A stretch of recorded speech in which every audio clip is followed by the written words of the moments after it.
Hello and welcome to Just One More Watch. We all love analog watches, right? It's kind of why we're here. We're all attached to a very traditional but very outdated way of telling the time. I mean, digital watches have been around for half a century and smart watches have been around for a decade. But there will always be something nice about looking down at your wrist and seeing a traditional dial and handset, the likes of which we as a species have been staring at for close to 1,000 years.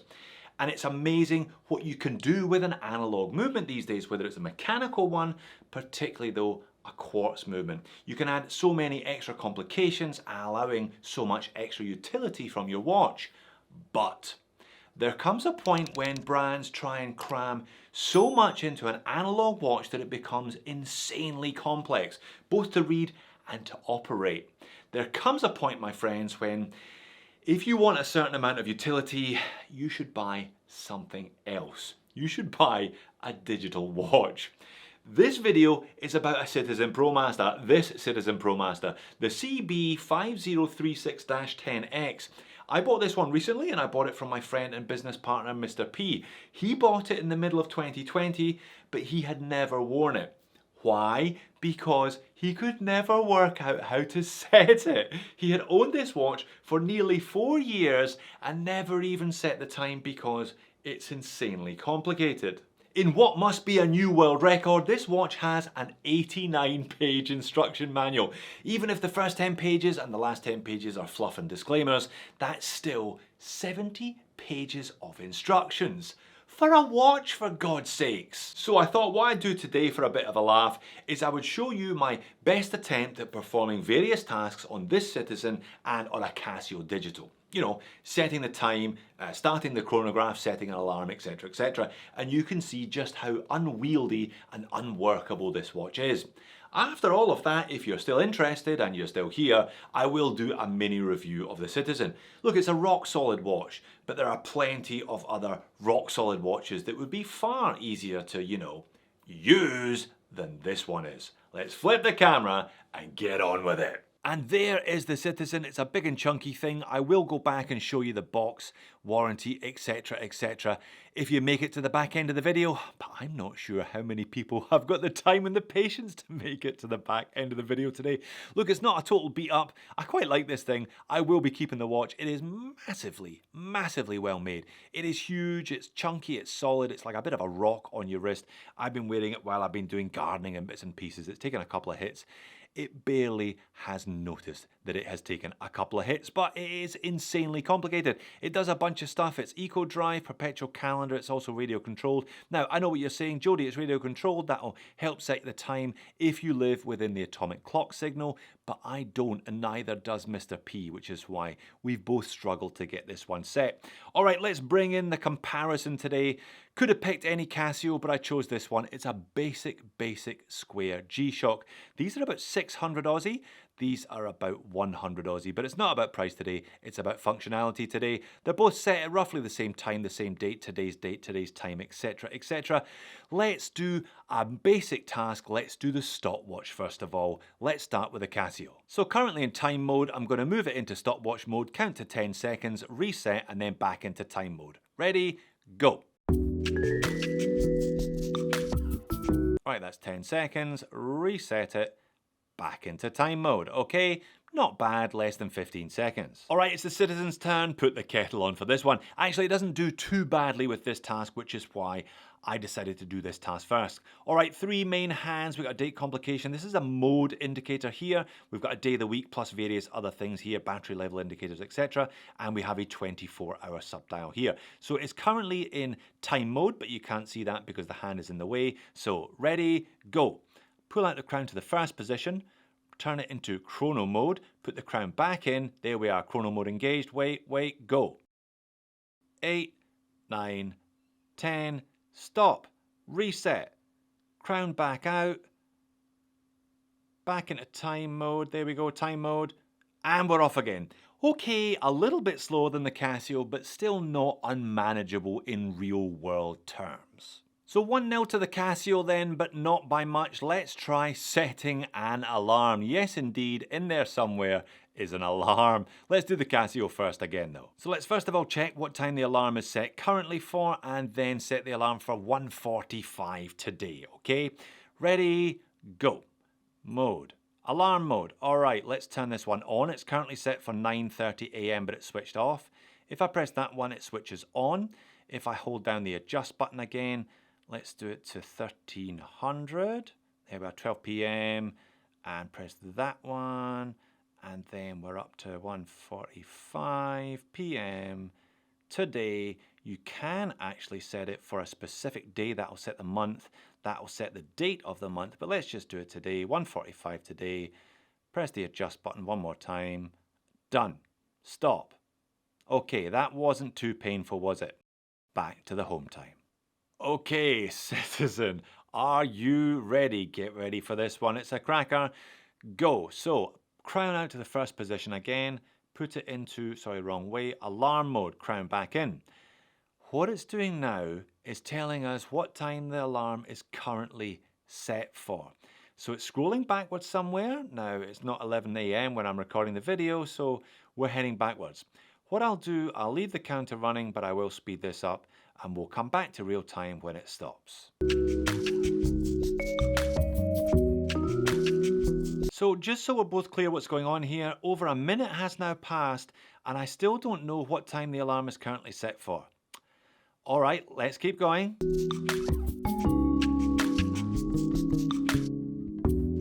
All right, so now I'm not actually sure what's going on because it cycled backwards through the time that it was when I set it. I don't really know what's going on. Okay, let's just keep going.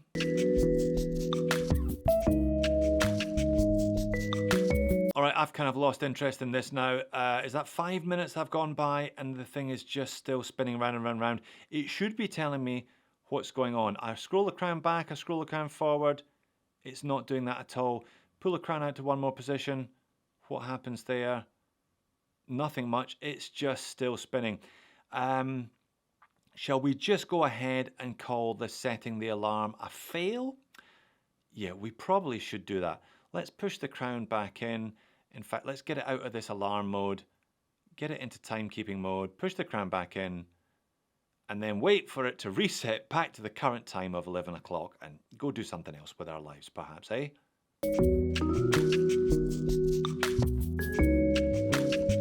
Well, that was a waste of 5 minutes of my life. At least you got to watch the speeded highlights. Okay. In fairness, the module in this particular watch may not be working as it should. It shouldn't have just kept going aimlessly ad infinitum. It should have gone back to the time and then I was able to adjust it and then go back to the current time, but still, that would have taken a minute in that direction, set it, and then a minute in this direction. It's just not practical. Let's move on to the third test. Let's move on to the time set test, the one that stumped Mr. P for 4 years. I'm sure he had a go and then just decided it wasn't worth it and put it back in the box. So, to keep it fair, let's imagine I'm traveling to the other side of the world. I'm going from Sydney to Peru or something. And I want to change the watch when I land, when I get off the plane, and I want to change it to 9:39 on Wednesday the 14th. Okay, pretend we're back on Valentine's Day. Let's start with a Casio. All right, ready and go. Press that one down. Cycle through some of these. Now I'm guessing it's this one again. Okay, we're here 9 a.m. But I'm going to have to change the date as well. There we go, 9. Cycle through these, change the date to the 14th. Now, does this go up and this go down? No, that turns the alarm off. All right, I have to cycle through them. Not the most efficient process in the world, therefore. Oh, and I set it to the day as well, the 8 a.m., didn't I? Let's try that again. So I've even made mistakes here, okay? I've made mistakes here, so it's 9 p.m. There we go, 9 p.m. on the 14th. Job is a good one. Stop. That wasn't my best attempt, but it still didn't take that long. All right, citizen, are we ready? Let's go. So pull out the crown to the first position, put it into set mode. Yep, and then pull the crown out to the second position. Now I obviously have referred to the instructions. If I press this, the hand should give me a little waggle to let me know that I'm in time setting mode for the hands. Now we're already at 2 p.m. Let's scroll it forwards a few times and it should pick up, it should auto scroll. Okay, here we go. Roll that over and we'll wait for 9.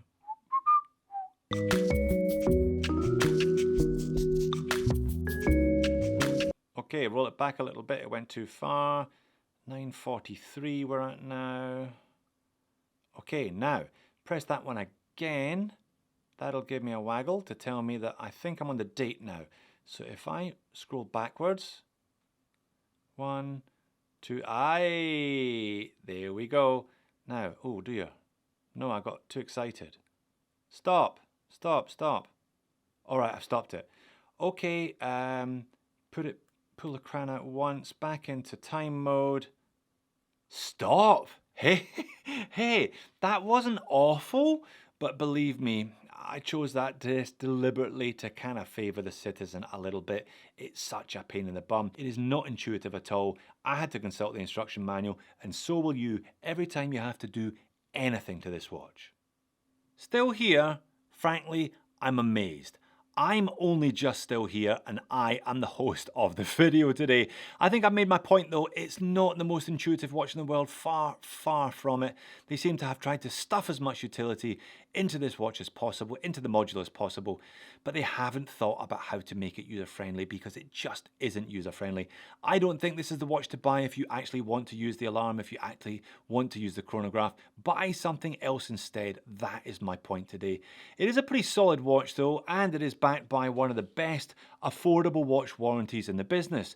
Citizen 5 years. Now, even though Mr. P bought this one in early 2020, that warranty is still valid. So if there is a problem with this E660 caliber, I can get it repaired. In terms of dimension, Citizen quote 44.6, but I can't find where you measure that. I think that's a theoretical diameter.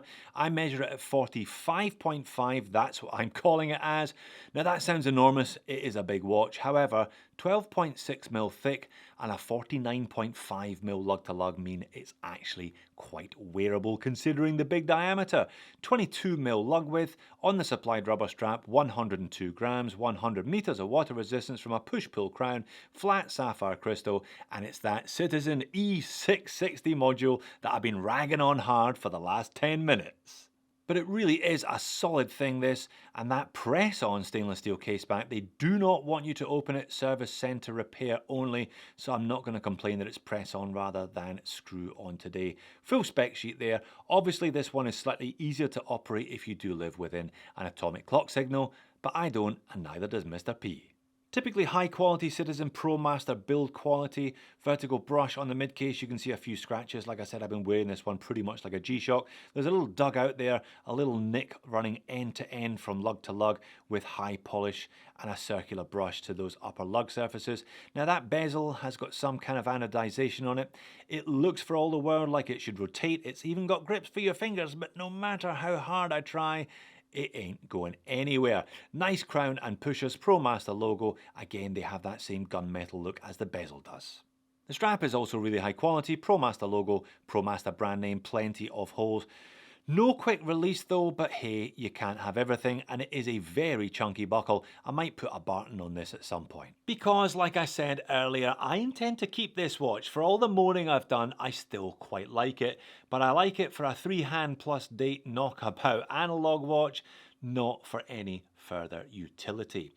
Reminds me of my old Tag Heuer Grande Formula 1 that I ran as a daily for many years. That was 44 with hidden lugs. This one doesn't do too badly for itself on my average size 7-inch wrist because it is fairly slim at 12.6, flat case back because it's quartz, and still manages to have a lug to lug of under 50mm.